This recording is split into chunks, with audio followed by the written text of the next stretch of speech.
Do you want to simplify tedious level editor tasks without the need of C++? With editor utility widgets, you can do just that, as well as save and load the data within JSON files.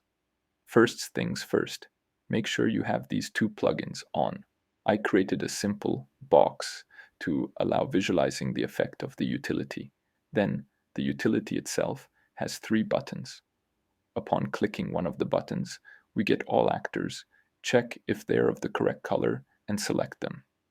Same applies for the other colors, only changing the enum we check for, as well as the array we save them in. We can run the widget from a few places. And now we can easily select boxes of a particular color with just one click. For the JSON logic presented by these two in this case, check to see if the JSON already exists, file saved in this folder for this example.